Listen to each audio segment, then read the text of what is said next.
તો સર્વ ભક્તોને ભાવથી હેતપૂર્વક એકવાર ફરીથી જય સ્વામિનારાયણ.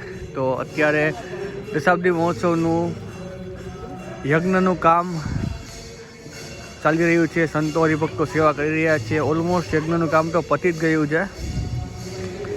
તો ટોટલ આવા 5 કુંડ બનાવેલા છે. તો આ મુખ્ય કુંડ છે એક, અને ટોટલ 5 કુંડ બનાવેલા છે. સંતો અને હરિભક્તો ત્યારે સેવા કરે છે. તો આ કુંડ ઉપર તમે જોઈ શકો છો. અને સંતો અને હરિભક્તો સેવા કરી રહ્યા છે. અને આ સામે છે એ મુખ્ય કુંડ છે. તો એક્ઝેક્ટ મંદિરની અંદર જ આપણે બનાવવામાં આવેલ છે યજ્ઞશાળા. આ મુખ્ય મંદિર છે અને મંદિરની એક્ઝેક્ટ સામે જ આ યજ્ઞશાળા બનાવવામાં આવેલી છે. આ બાજુ સભા મંડપ છે, આ બાજુ ઉતારા છે, આ બાજુ મંદિર છે, અને અહીંયા બનાવવામાં આવેલ છે યજ્ઞશાળા. અને નવો કુંડ પણ અહીંયા તૈયાર થઈ રહ્યો છે. તમે એના પર દર્શન કરી શકો છો. સંતો અને હરિભક્તો ખૂબ મહેનત કરે છે ઉત્સવ માટે. અને પેલા મુખ્ય કુંડ છે એ તમે એકવાર જોઈ લો. આ મુખ્ય કુંડ છે. અને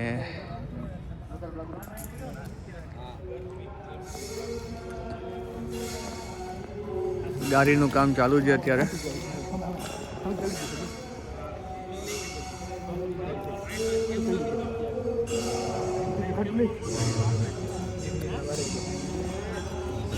અને અત્યારે મંદિર ઉપર જઈએ આપણે. તો મંદિર ઉપર અત્યારે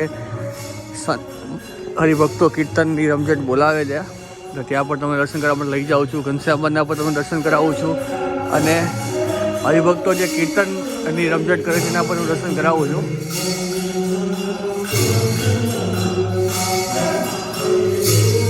તો આ તમે દર્શન કરી શકો છો. હરિભક્તો કીર્તનની રમઝટ બોલાવે છે.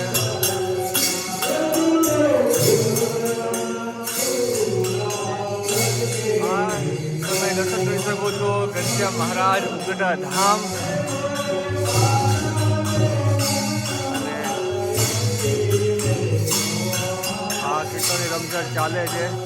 આ બાજુ તમે દર્શન કરી શકો છો શ્રી લક્ષ્મીનારાયણ દેવ ઉપલેટા ધામ. થોડા આગળ જશું આપણે એટલે રાધારમણ દેવને તમે કરી શકો છો. શ્રી રાધારમણ દેવ જુનાગઢ ધામ ઉપલેટા ધામ. અને મહારાજની શુભક્રિયા. અને આ કીર્તન ચાલુ છે. અને આ સાઈડથી આપણે આગળ જઈશું એટલે મહારાજ જે ઢોલિયા પર બેસીને ધાન જમેલા હતા એ પ્રસંગનો ઢોલિયો છે. તો સામે તમે દર્શન કરી શકો છો. 1855 સાલમાં મલાઈમાને ત્યાં વણી વેચે આ ઢોલિયા ઉપર મહારાજ બેસીને દૂધ અને ધાન જમેલા હતા. ઢોલિયો છે. અને આ થોડો મંદિરનો ઉપરથી સીન છે. સામે સભા મંડપ છે. સંતોના હરિભક્તના ઉતારા છે. આ બધું યજ્ઞશાળા બનાવવામાં આવેલ છે. તો એકવાર ફરીથી તમને કહું છું જરૂર તમે આવજો, દર્શન કરવા માટે આવજો, ઉત્સવનો લાભ લેજો. તો સૌ હરિભક્તોને એકવાર ફરીથી ભાવપૂર્વક હેતપૂર્વક જય શ્રી સ્વામિનારાયણ.